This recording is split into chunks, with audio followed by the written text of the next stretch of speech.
What's up, my witches? How are you guys doing? I'm so glad to be here. I'm so glad that you're here. Hi, Sam. Hi, Baby Joe and Roxanne. Welcome, everybody. If you're new here, I'm Luna, and I welcome you here too as well. If you want to participate in the chat, you must be subscribed, but only for 1 minute. So if you're new and you want to participate, hit the subscribe button and then wait 1 minute and you can jump in on the chat. Hello, Laura. Welcome, my dear. Thank you so much. Thank you, thank you. I was so anxious to get back, and I'm kind of nervous. It's weird. I start feeling a little bit nervous ahead of time. What that's, whatever. But I want to tell you guys, my family has been through it in the last 3 weeks. My my one sister-in-law, who is my husband's sister, her husband has been in hospice care for several months, and we knew that he was in the very end stages at the beginning of April, and so their other sister from one of their other sisters from Colorado came to be there, and on the day that she left, I got a call from my niece of something going on with my sister in Michigan, and her husband had died of a massive heart attack on the golf course, Widowmaker. And so everything, so I was racing to Michigan for my sister, and their sister was racing from Colorado to her sister. And the so interesting part of this is that they were both named John. My husband and I each had 2 brothers-in-law, 2 only, both named John. Both of their wives have names that start with D. And within 5 days of each other, they passed. One of them long anticipated, and the other not at all. In fact, that one, he had just been declared by a doctor in remission from his leukemia, and had just had a checkup weeks before, clean bill of health, everything was great, life is good, looking forward to it. And then, something broke loose, and that was that. He never knew what hit him. So I want to say to you, and the other thing is that regardless of how much a death is seen coming and anticipated and participated in the process, the grief is no less. And it's just, it's mind-boggling. So we, have been through 3 weeks of just being in that place of no answers, abundant communication from the one that went quickly. And so, time kind of stopped. The earth stood still for a little while. I was at my sister's for a week, and then she came down here and just left today. And, now the hard work begins for both of them. So any good feelings, prayers, healing vibes you have to send to them, I appreciate. And, so now starts the healing journey. And I was thinking about, life is kind of a healing journey anyhow, but a lot of the time we don't have a specific thing that we're healing from, but things got very specific this month for all of us. So I appreciate your prayers and your well wishes so very much. And happy Mercury retro, woohoo! I probably had other things I was thinking about talking about. Can I remember them now? No. We've been all in trauma brain, so it's been kind of hilarious at times how quickly thoughts kind of fly out of our heads. But oh my goodness. All right, let me check messages here. You over there. Oh my goodness, I love you guys too. Marcy, hello, I'm so glad you're here. And yes, the, support. They're both of my sisters are on it, eyes open, arms open wide, embracing this whole dance. So any comfort that you can send them for, the sense, I just want them to know emphatically that there is support. Okay. Thank you. Yes, it's, it's surreal. It is too much to process, Marcy, you're absolutely right. You just, and, the John S., the one in Michigan, had he's got 6 grandkids, but 2 littles, one's 3 and one just turned 1, the other one just turned 3. And thank the goddess that we have that perspective, but also how very difficult for, the little one that can sense and feel everything that's going on. So, and there, his parents have been incredible with explaining to him, and just, it's been great. So what I want to say to you, and you've heard this before, talking about things that come from out of the blue. And I've talked in terms of, climate things and storms and earthquakes and stuff like that. But, this is the reminder that when we walk the whole wheel, always. And no matter where we are on the wheel, death is there. How close is it? We don't know. We never know. So in dealing with this particular topic, the death of a partner, please take care of what you need to take care of, because you could, it's just taking care of your loved ones ahead of time. I think that's one of the reasons I'm getting rid of a whole bunch of stuff now, is I don't want my loved ones to deal with it if I should happen to, make a quick exit. So please take care of your business, take care of your family, even to the extent of, here's what I would like to happen after I'm gone. And make sure it's there for someone to find. And I'm not relating this to, my sister's experiences at all. Just thinking about the things that come out of the blue and how to prepare yourself for those things the best way possible. You're never prepared. But to prepare so that the ones that may have to deal with the aftermath don't have as hard a time, And truthfully, this is the entire religion of Tibetan Buddhism, pretty much, is about dealing with the fact of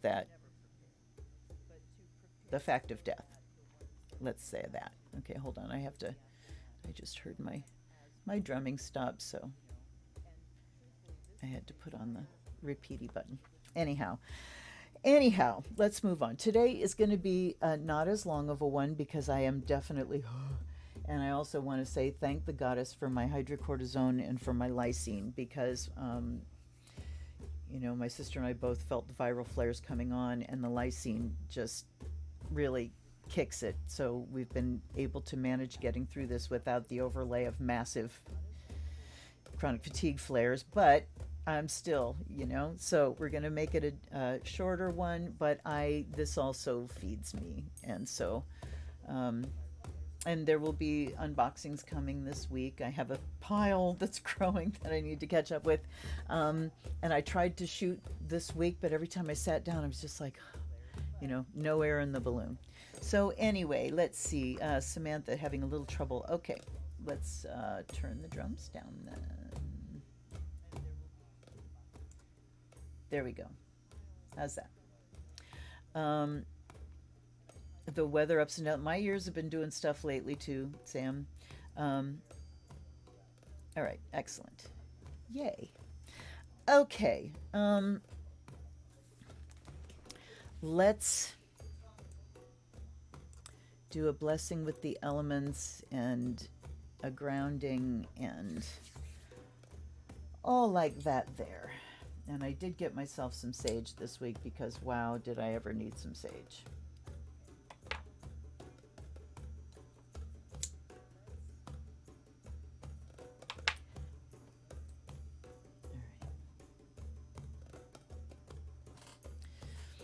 And I also want to tell you that we all have things in our mind. We all play crises in our minds. You know, if you have disaster head like me, sometimes you have these, you know, unwanted daydreams about horrible things happening. And when you think about things like that, sometimes we tend to think I would never survive that. I would just fall to pieces. I would, you know, I would curl up and die. I couldn't do it. But I am here to tell you that life is tenacious and life is strong, and you are strong too. And just because you fall apart emotionally, and just because you're in deep pain and in the pit of the abyss, doesn't mean you're not going to make it out. Just because these things hurt doesn't mean they're hurting you, that they're harming. You are strong. By air and fire, may we be purified, inspired with insight, charged, activated, and blessed with vision. By water and earth, may we be blessed, may we feel connected, may we be healed, may we feel the healing on the journey, may we be healing, and may we be made whole. May we feel ourselves as beings of the earth and feel that profound connection. And by spirit,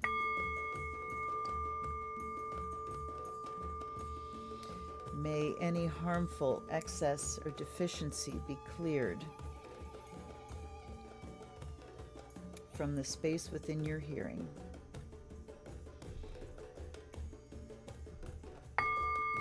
May our minds be cleared of intrusive thought,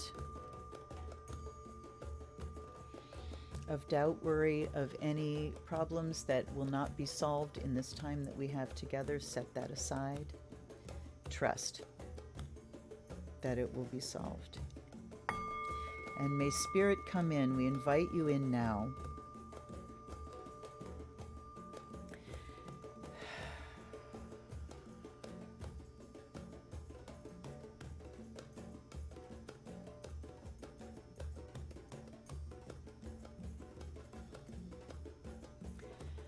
I invite in specifically guides and guardians, allies and ancestors, and our new ancestors on the other side, John and John. I invite you to be present here as you are able, and may you both feel the energy that we generate today. And I offer you fresh water, and I offer you the fire of Azrael to my team to help facilitate these messages today. And let's ground. Come on down into your body. Feel your skin. Feel it from the top of your head down to the bottoms of your feet. Feel it front and back. Feel everything on your right side. And feel everything on your left side. I hope you can't hear my chair squeaking. I have to rock, sorry.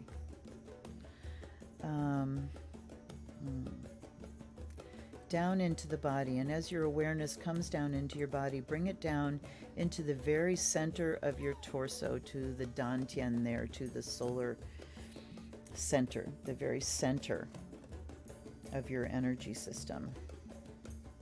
And let your breath originate from that place. So when you exhale out fully, and then you relax your belly, you feel the air come in at that spot. And then as you exhale, exhale out through your skin, every little square millimeter of it. Take another deep breath through that center point. Exhale through your skin and feel the breath pushing all the toxins out. Your skin is your greatest organ of elimination in your body. So let the breath push through your skin and release all of the toxins that may be resting there.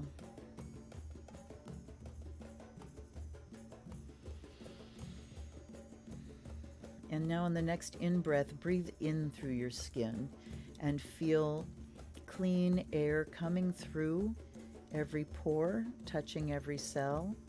Feel your skin filtering out anything that will not benefit you. And drawing only in pure oxygen, active and alive air. And so get this breath going in and out through your skin. And with each round, pay attention to different parts of your body so that you feel you're breathing in and out through your feet and your lower legs. And then maybe through your shoulders and arms, through all the skin on your head and face. Just turn your attention, send your attention around so that we can get this full body. Skin breathing.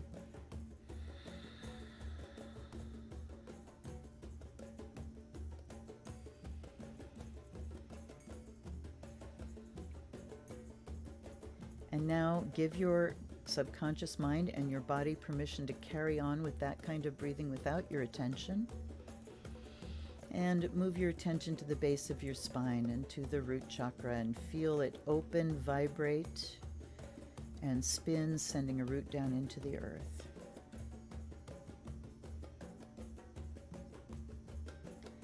Feel that root connect, sending runners out to the cardinal points to anchor. And then feel the earth energy rushing in from those cardinal points and from below, up the root, up the cord, rushing up to meet the root chakra, and you feel when it touches and begins to surge and pour into your body, flowing down your legs, flowing in and rising up through your pelvis, up through your low back, and start rising up through your torso. Just watch the level rise with no effort on your own part. And feel it filling up your torso, and as it fills up to the top, it spills down into your arms and then continues up your neck and into your head. And feel this earth energy moving, and notice that all of the muscles in your body begin to soften as you feel this earth glow from the inside.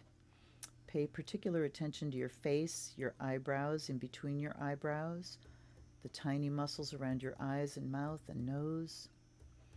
You might even use your hands to kind of smooth those muscles out if they're feeling very tense. Your jaw, let it soften. Top of your head, your scalp, everything on your head just softens and relaxes down into your neck. And feel that relaxation cascading down now from the inside and the outside, all the way down.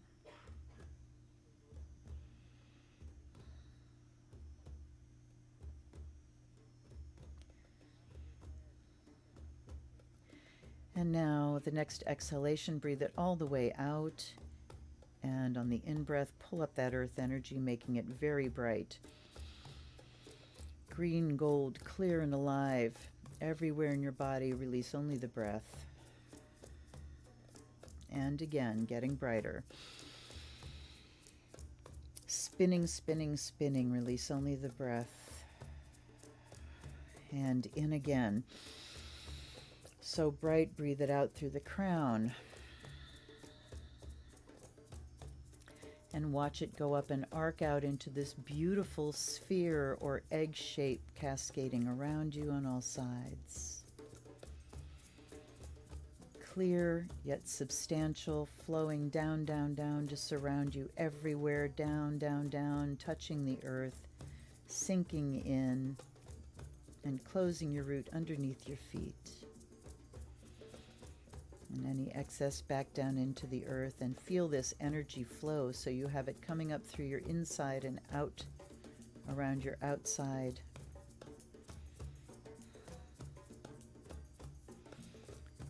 And then reaching up through the crown to invite in cosmic energy, blue and silver. Feel it pouring in. Feel how its lightness balances the substance of the earth energy. Perfect balance between force and form, between lightness and gravity. between the earthly realm of time and space and the cosmic realm of quantum energy, all connected, no time, no space. Feel the blue silver connect with the green gold, spinning around, spinning through your body, and trust that it goes wherever it needs to go for your optimal health, for whatever healing process you have going on right now, for whatever it is you need, whether you are conscious of it or not. Trust that this will go everywhere through your body in absolute safety. Healing, healing, healing. When the cosmic energy comes in, let it go all the way down through your root and back up the outside. And remember, if you really need protection, you can put a hard shell on this. And I had an insight the other night. When you are doing magical work and you put this sphere around you, your magical space, and you are going to do a working where you're raising energy, the magical circle magnifies the energy that we raise. But if you really want to put a kick to it, you can put a mirror finish on the inside of this sphere. So whatever you do is reflected back and magnified until you direct it. All right, so we say welcome to all our guides and guardians, allies and ancestors. Please take a moment to touch on the goddess in the guise that you recognize her, and the god, and whatever guides that you want to draw into this space. And then let's just, on the next in-breath, draw in, and then on the next out-breath, push a layer of this out and feel it instantly connect with layers from everyone else's circles. Feel that support. All right. Now, decks today. I'm going to push this away a little bit here. All right. So the decks that we have today are Earth Magic by Stephen Farmer in honor of Earth Day. And the Lightseers Tarot. Because, yeah, the tool for the time. And then we have Megan Watterson's Divine Feminine Oracle. And Lightseers is by Chris Ann. And I just realized these are all Hay House decks. I did not plan that. But I was looking for decks with some ease and some brightness and, you know, big connection. I have this set up. It's turned on, but I've pounded the table a few times and it hasn't gone off. So I'm telling all guides and guardians, allies and ancestors, beings that are invited here, to use this in order to emphasize. If something has come out and you really want us to emphasize, you really want us to pay attention, please set that off. All you need to do is breathe on it. All righty. Aww. Samantha, cut it out. You're going to make me cry. Okay. All right, all right. And I'm going to do, I will do Astro Dice, but I'm just going to take the decks in order today. Woo! Whoa, come back. Oh.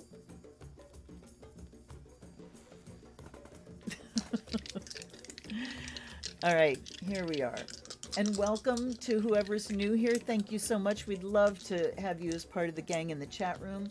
If you want to do that, please make sure you're subscribed, and then you have to wait 1 minute before the chat will allow you, but it's only a 1 minute delay. So what do we need to?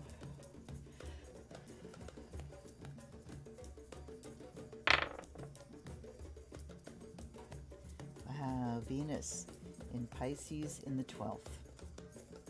So Pisces 12th house, that is Pisces natural house, and Pisces and the 12th house, this is the place of release, the place where we where it bridges from this earthly realm into the spirit realm, the place of no boundaries, the place of the subconscious, the place of the spirit.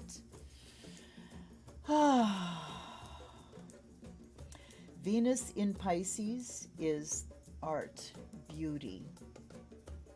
It is the sense of beauty that is so sensitive that we can find it everywhere. It's the beauty of the spirit. It's the beauty of bliss, of the ethereal. It's, the beauty of death and release. It's the beauty of life and death. It's not prettiness.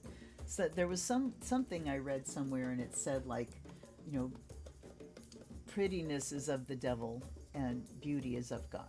It's like, okay, God, devil, let me throw those out. But it's kind of like prettiness appeals to the senses. It makes you, might make you relax and feel calm, and it's pleasure. There's pleasure with it. It's very pretty. It's pleasing to me. Beauty is something altogether different. Beauty is a soul thing, and things that we would term, ugly as far as prettiness goes can have beauty to them. Beauty has a truth to it. Beauty provokes and unsettles. It evokes emotion. And, this is why we need art, because the realm of the spirit, many, many, many times we can experience things and we can know the truth of it, and it's absolutely impossible to put into words. So this is why we have poetry and art, because an artist that is experiencing a feeling and puts it into this, and doesn't care whether it's going to make sense to anybody, they put it out there, and then someone can look at that and feel it, and instantly they are connected. They are kin with that artist. So this is the kind of beauty we're talking about here. Venus and Pisces, no boundaries. The beauty of the entire journey, the entire picture. And 12th house is that subconscious place.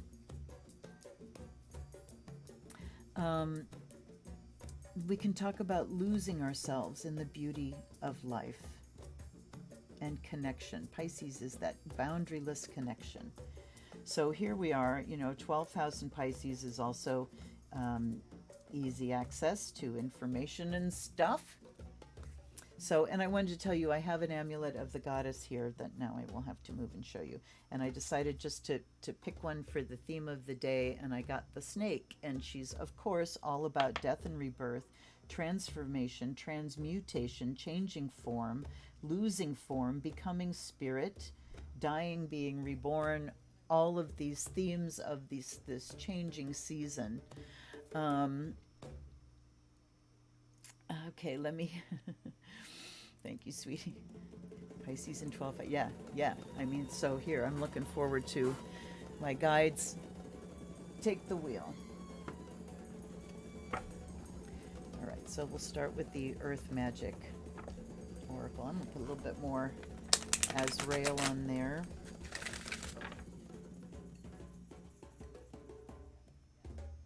And this week, doing readings, my sister and I were, picking decks. Thank you for the likes, by the way. If you haven't hit that button, please do. Pulling decks and even going to Dear Samantha for a reading. And can I tell you that the same damn cards came out every damn time? Yes, they did. No surprise. No surprise. All right. All right, as soon as I close my eyes, Milky Way perspective. Ooh, looky there. So, yeah, perspective. The first time I saw the Milky Way, I was 18 and traveling with people, and we had arrived in Price, Utah, and I think it was the night after the show, and my half of the cast was doing the strike that night, and so I got home about 11:30 or midnight. And this is a tiny town in the middle of nowhere. And I got out of the car and I looked up at the sky and just went, ugh. I had never seen stars really before.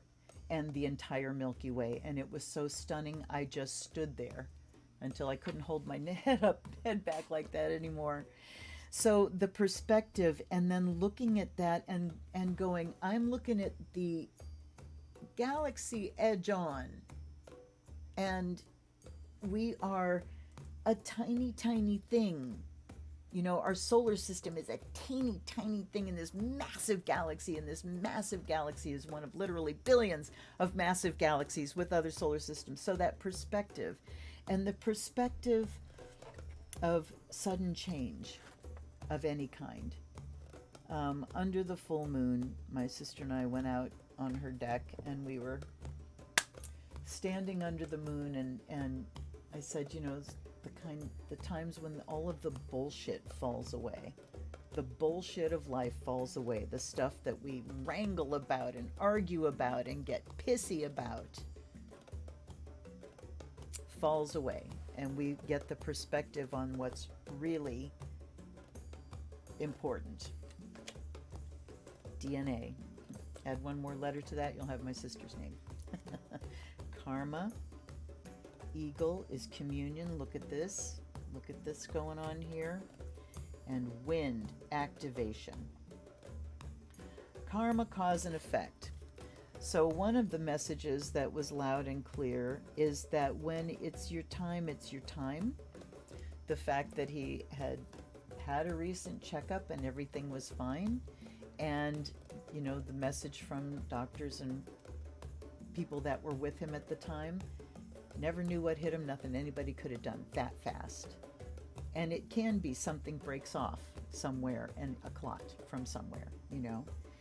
And so we tend to think that when we have circumstances that blindside us like this, we tend to look back and what could I have done if I had done this different. That's the bargaining part of grief.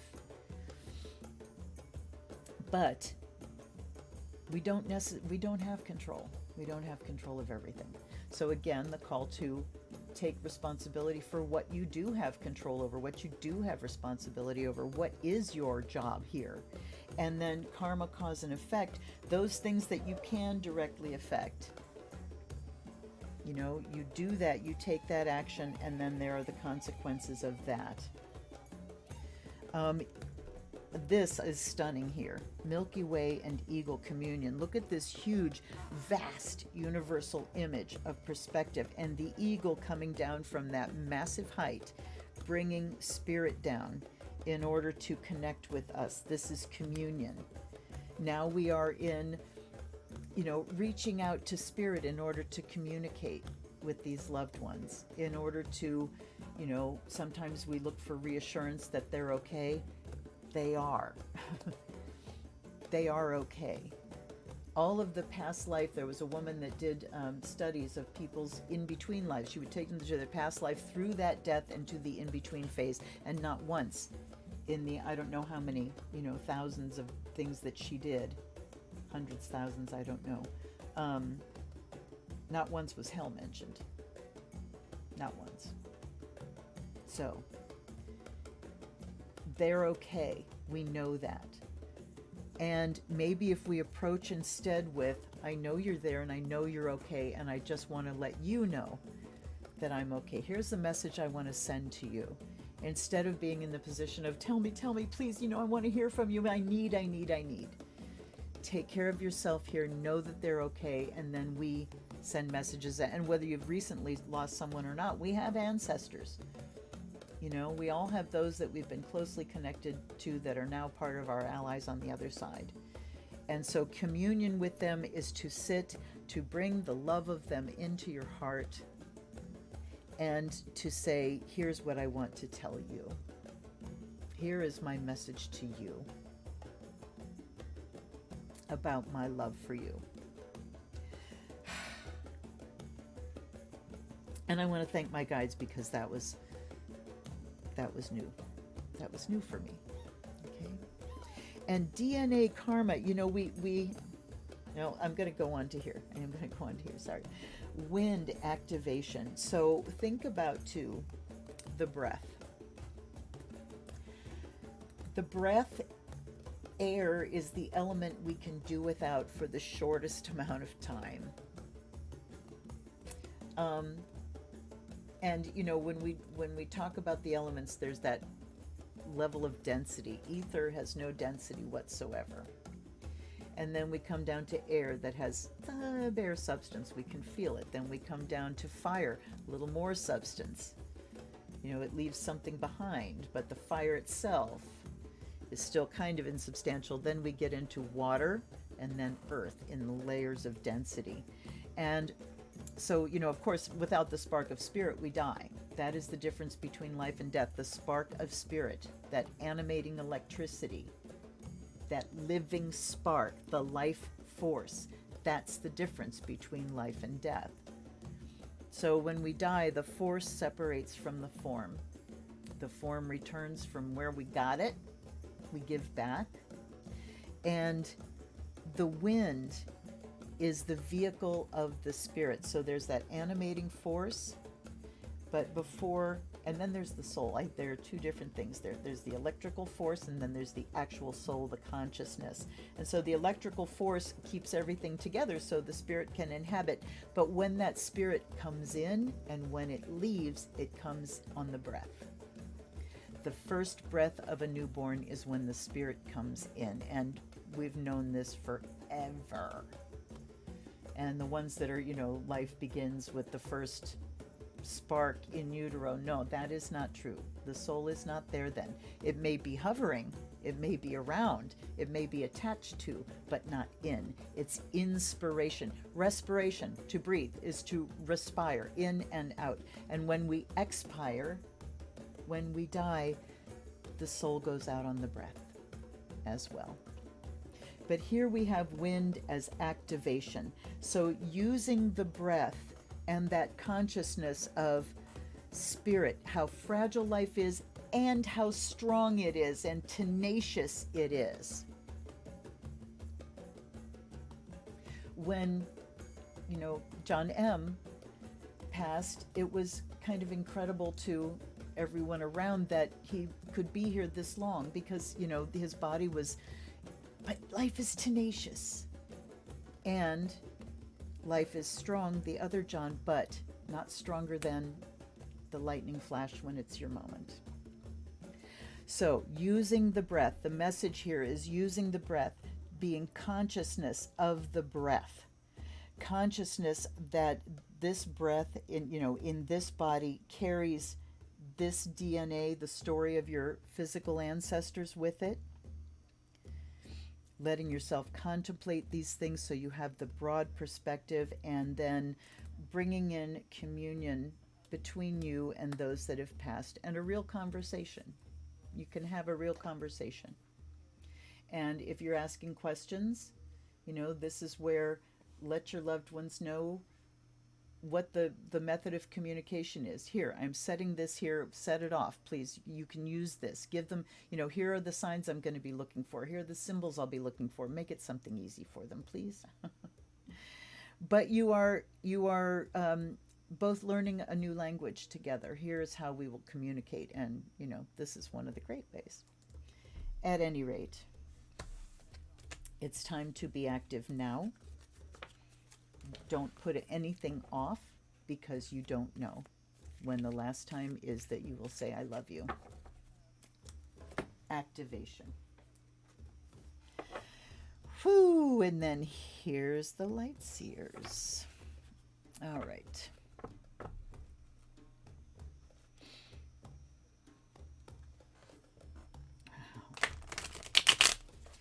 right, yes, cards that don't like to shuffle, but I have to. All right, we'll just do this way.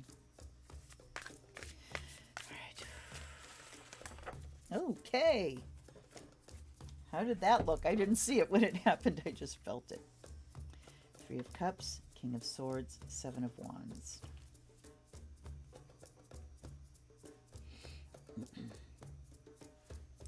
All right. Celebration. Look at Under the Stars. Why do these cards not match up at the edges? That's very strange. That's the first time I've noticed that. They kind of go in. Anyway, sorry, I'm getting fussy. King of Swords in the middle. In this deck, I believe it's the Heir of Air. That discernment, that keen intellect. All right, hold on a second. I'm going to take the rest here.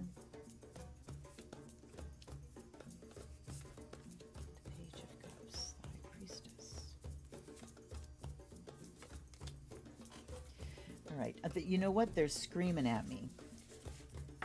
I'm going to reshuffle. My guides are screaming at me. Things were feeling disconnected in there. But they said, keep this one. They're fucking with me today, you guys. And it's also just my trauma brain, you know. All right, let's just go here. There she is, Queen of Pentacles. She was one of the regulars this past week, and she's still here. Ten of Swords and Page of Cups. All right, Ten of Swords is extremity. It is those times. It is the times we're living in. And, you know, whether they're personal or whether they're global, you know, the issues, we are all dealing with these Ten of Swords issues of things that are going away and not coming back, or things that need to go away. This sense of failure, loss, devastation. That's what the Ten of Swords is. The Page of Cups says, I will sit still for this. And look at, we have a pig on wings. We have things flying in the air. So he can be kind of, you know, reaching out for miracles, reaching out, listening. That's what I'm seeing here, is just kind of listening with your heart, listening with your emotions. Queen of Pentacles talks about being in the body and having coming into this growing season in the Northern Hemisphere. She's the one that can take anything that's handed to her, plant it, and make something grow. You know, if you give her money, she'll make more money. If you give her, you know, whatever, she's going to amplify it and make more out of it. And how she's looking at these is that I'm still here. I still have my body. I can still affect things in this realm. I'm still alive, and while there's life, there's hope. Page of Cups also carries a little bit of the vibe of hope. You look at how he's radiating from the heart and up into the cosmos like that. The pig with wings here is warning about, you know, let's stay within the realm of possibility. But then again, everything's possible. We're talking in the quantum realm, it's all possible. Seven of Cups is telling us not to get lost in the emotion of whatever has been lost. And the Page of Pentacles here is reminding us to remain practical, remain in the body. We had the Ace of Wands, the Five of Wands, and the Queen of Swords. Ooh, okay. Ace of Wands, we certainly have a new start and time to look at how we want to create, tapping into pure creativity. And here, this card came up this week, and I love this Five of Wands in this deck because it doesn't look like the people are struggling with each other. In some decks, in the Waite-Smith, it looks like there's kind of a struggle going on, and many times it reads to me like there's a lot of effort being put out, but it's not coordinated. You need to coordinate with others so that, you know, your individual efforts will be greater than the sum of its parts. When you coordinate, bigger things can happen. But you look at this, and that is what they are doing. They're crossing these sticks together, and they're building something to climb. They still could use a little bit of coordination.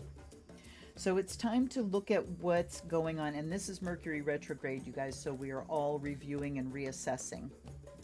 So we want to review what maybe has failed recently, what we're looking at as a disaster, what we're looking at as, you know, devastation. That is not at all what I wanted. It's gone. It's lost. Loss. Okay? Let's try not to get caught in the storyline of that. Stay in the body. And by being in the body, we connect with emotions, and then we can start moving in a practical way based on what our emotions are informing us. So we tap into that creativity. We start making a plan. How do we want to coordinate our efforts? They're reaching up to the Queen of Pentacles to grow what it is that we want to grow. And then we have the Queen of Swords down here. So like that King of Swords that came up, discernment. Discernment. Looking at things informed by emotions, but very clear-headed. The Lovers, the Star, oof, and the Three of Swords. So, I mean, these two really speak to both of my sisters. The Lovers card and the Star card. This one of the Lovers is with the stars now. And that's where we can look, and also look inside. So again, the whole thing here turns around the hub of the love in your heart that will never ever go away. And I had a book that I was thinking about giving away, The Language of Emotions, and I decided not to because of the messages that came when I opened it this week. But there's a message, initial message in the book talking about emotions and saying that love is not an emotion, which makes everybody go, huh? It did me too. But the reason it does not qualify as an emotion is because it doesn't ebb and flow. It stays. It's a bond. Love is not an emotion. It's a bond. Emotions ebb and flow. So again, you can love somebody dearly and be so pissed off at them, and the love doesn't change. All right? So talking about that bond of love that we have with those that have gone before us and those that we're just distanced from, even if they're still here on this planet. And everything, all of our communication, our communion with them is centered in the love we bear. And this Three of Swords says we have to, you know, to be that centered in the heart is to be willing to allow it to break and to feel it, to feel every bit of it. So whether we're talking about people here, whether we're talking about just our love of the earth, our love of life itself, love is the key. Love is what ties us in this realm and beyond this realm, and that love also makes us incredibly vulnerable to heartbreak, and that is also the joy of living. Wow. Okay. And then we have the Hierophant last, and he's sitting there laughing. Do your practice, say your prayers. All right. Yes. Whoop. Hello, Althea Prince. Oh, thank you so much. Thank you for stopping in, Althea, to give me that wonderful message. I so appreciate it. Welcome. All right, and now we have the Divine Feminine. So, the Great Mother,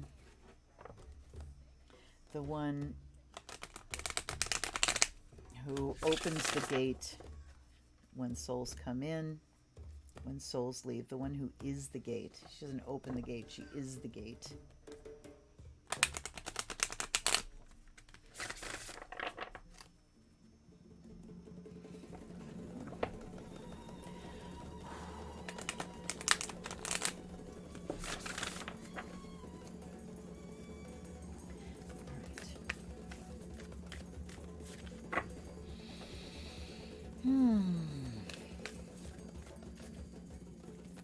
I'm asking for 3, please.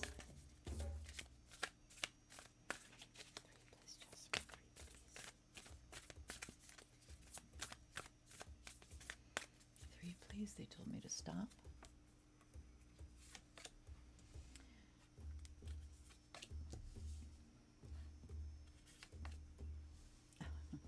Okay, yes. All right. Teresa of Avila, Our Lady of the Interior Life, I trust the answers I find within me. I know that the presence of love is real. Thank you for that. So, you know, these are also times when our faith gets tested. And anything that shatters, you know, when confronted with life needs to be examined.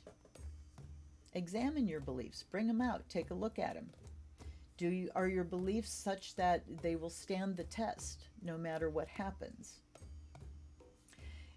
So, for instance, if you have a belief that God will never let happen to me, you know, I'm protected, I'm righteous, I'm better than, I will never have to go through, and then you get hit with life, what happens to that belief system? Or when you think, certain things only happen to bad people and that thing happens to you, what happens to that belief system? So when you have a belief system that encompasses the entire journey of life and death, and when something comes out of the blue, we tend to go to the judgment calls of something went wrong. This is wrong. Life and death are not wrong. Life and death are. The judgments come from all of our stuff. And as humans, yes, we have brought death into this planet that is impressively wrong. but the natural arc of life, there's nothing wrong on that. And so when we have a belief system that embraces life and death and celebrates the death end, it can be a lot less devastating. We can go through something like this without the feeling that something's gone horribly wrong. Okay? Then we have Hestia, the goddess of sanctuary. No matter where I am home. The most sacred sanctuary is found within me. And yes. So, connecting, that perspective and communion, those two cards, connecting with spirit in that way, and not just the spirits of those that have passed, not just your ancestors, not just your guides, but the one that all of those beings, including yourself, are part of, the one. And when you can identify that one inside you, you are never alone. You are never without that connection. You can never be abandoned by spirit. And you have that profound feeling of home, because home is here. Then we have Green Tara, the Buddha of enlightened action. My soul informs my every step. I do what my heart compels me to do. So this is definitely, we are going through Green Tara times. Green Tara is not tender. She's not gentle. White Tara is tender and gentle. But Green Tara is not. Green Tara is active. Green Tara is there instantly. Green Tara's mantra, Om Tare Tutare Ture Soha. Om Tare Tutare Ture Soha. Om Tare Tutare Ture Soha. Her mantra says, Om, the way is open. Tare, I am there, instantly. They say that she arrives the instant before you think of her. Tutare, I remove all fear. Ture, I give you everything you need in this moment. Soha, so it is. This is true. So when you call on Green Tara, if you're wrestling with a little problem or something and you just, I can't find it, and you call on Green Tara, boy, you're going to get confronted hard and fast. But it's quick, you can get through things she rips the Band-Aid off. She doesn't pick at little bits of it. She rips the Band-Aid off. All right? And I prefer that. Being Plutonian, I prefer taking the a bit of a rough road that gets me there a lot faster than trying to go an inch at a time. So she shows up to say that, yes, I can rock your world, and yes, I am here for you while that world is rocking. And I will be here to support you, to remove your fears, to give you what you need while you're going through this roller coaster of life. Oh my goodness. All right. I'm going to read from the book here. I'm not quite ready to leave yet. Oh yes, this book has them in groups and you got to look up.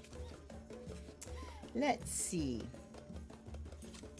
See how well done this book is. We have cards that are grouped according to different, no, does she say what the groups? Ladies of Love, Eye to Eye, Soul, Wisdom. Ooh, I need to read this book. The Divine Feminine. So I think she starts with like ones out of the Christian tradition, and so they're not in alphabetical order, but the contents are in alphabetical order.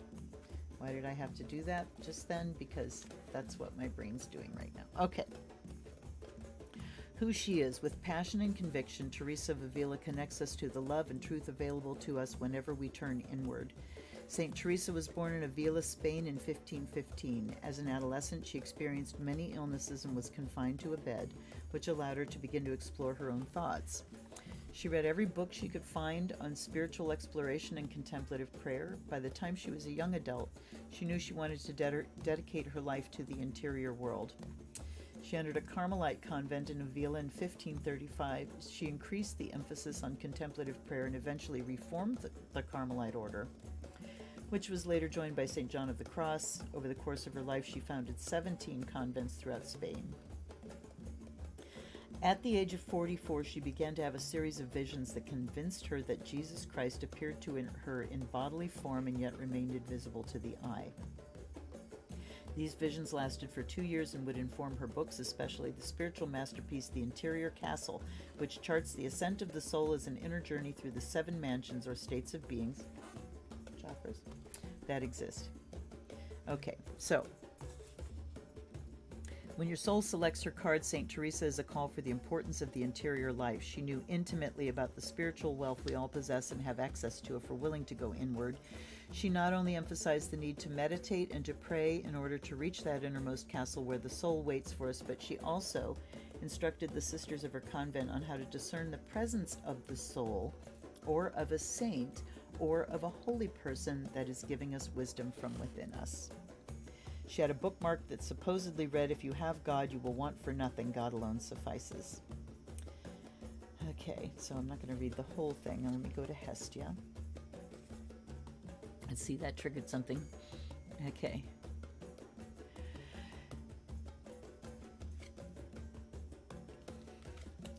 Yep, Mercury retrogrades always kind of catch me with low energy.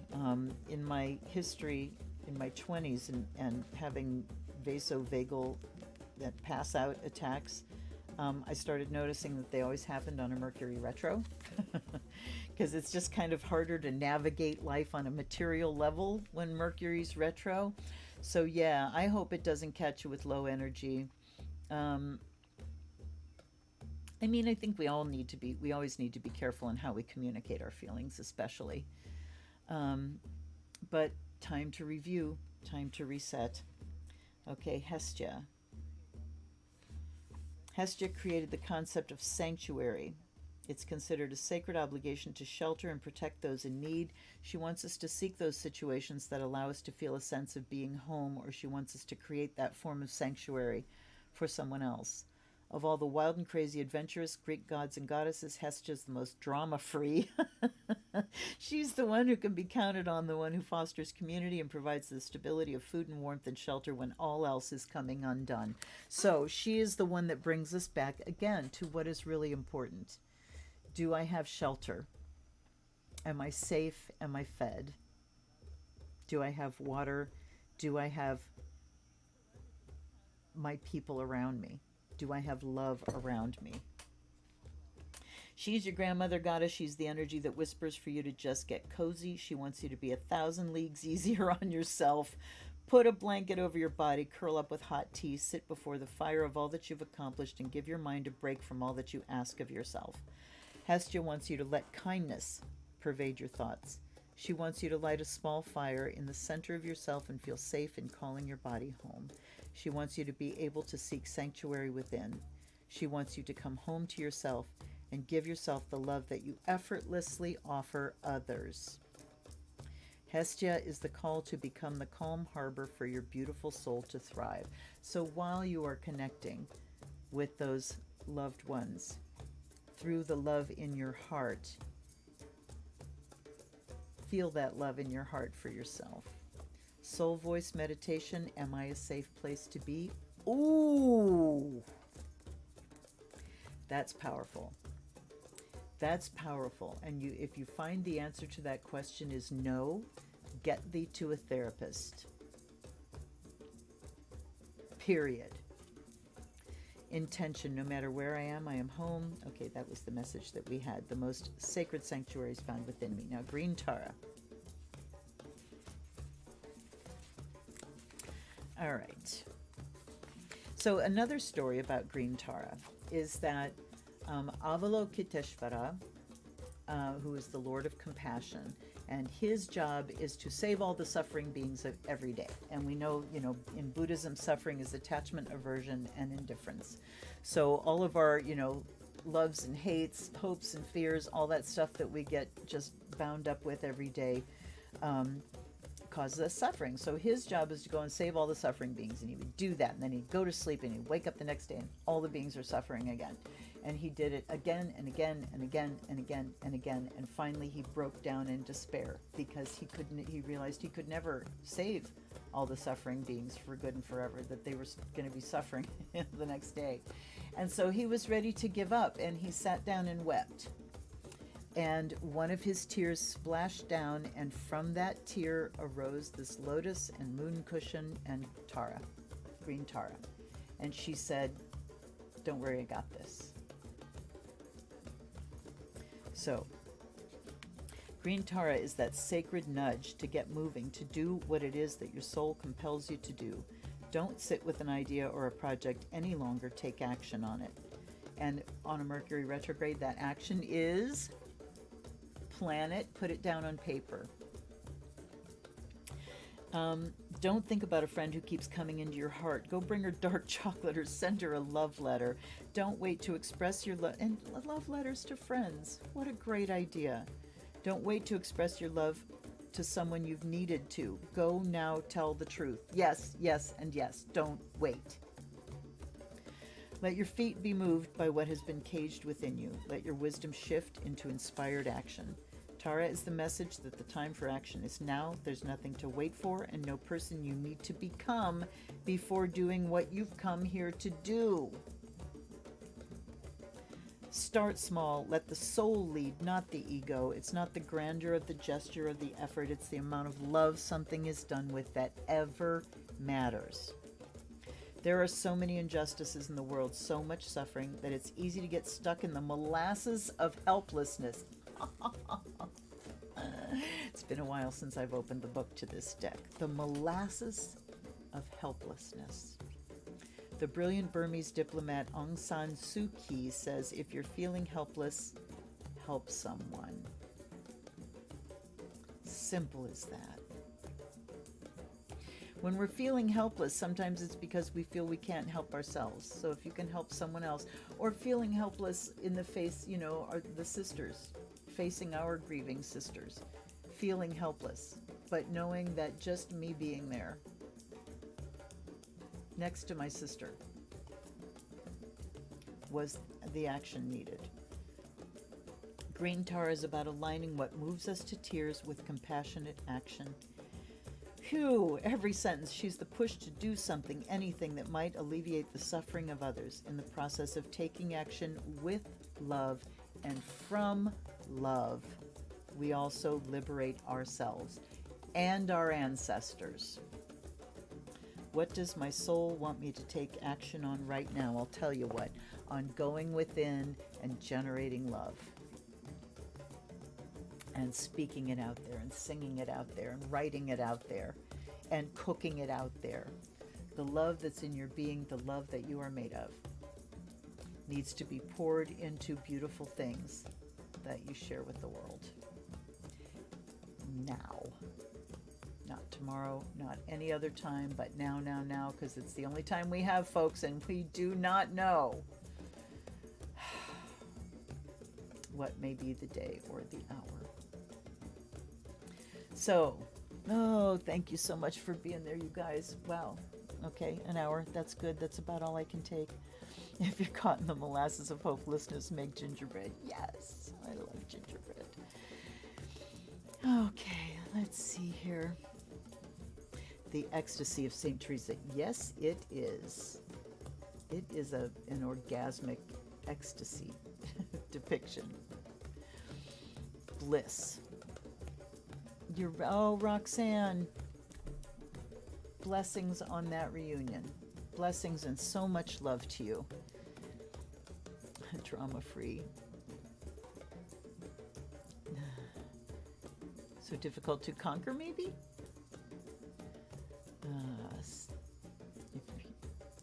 Oh my gosh, I love you too. I love you all. Yes, I'm going to do something just for the fun of it. Anyhow, I want you guys to know that I love you. And yes, that's true. I do love you. I know I haven't met any of you beyond your YouTube handle, comments that you make, but I want this channel to be centered in love, and the love that gives me connection to spirit, that allows me to put messages across, and you being there is what fulfills my purpose. So here's me fulfilling my purpose, because I'm not going to wait anymore to do it. I will be back on Wednesday for another live stream, and there will be an unboxing up tomorrow. And the thing that's fun, do a thing just for fun, is probably going to be shooting an unboxing, because that's fun. That's great fun for me. Again, thank you guys for being here. Please hit the like button if you haven't already to help the channel grow. I'm at 2,078, 79 subscribers and closing in quickly on 2,100. So yes, I thank you just for being here and helping my channel grow. I also want to say my apology to my patrons. I ended up purchasing both decks since the poll was even. That's what happens when you have an even number of patrons. So I bought both decks. So I'm going to be shooting those, and you guys will get those. You might not get them first. I might just put them up to the channel, you know, extraordinary circumstances and all. At any rate, I hope you enjoyed that. Again, if you're not subscribed, please consider it, and I will see you very, very, very, very soon, like tomorrow. Blessed be everybody. Hug your loved ones. Hug them and kiss them. Tell them how very much you love them. Tell them until it gets awkward. Okay? And then laugh together. I love you guys. I'll see you soon. Blessed be.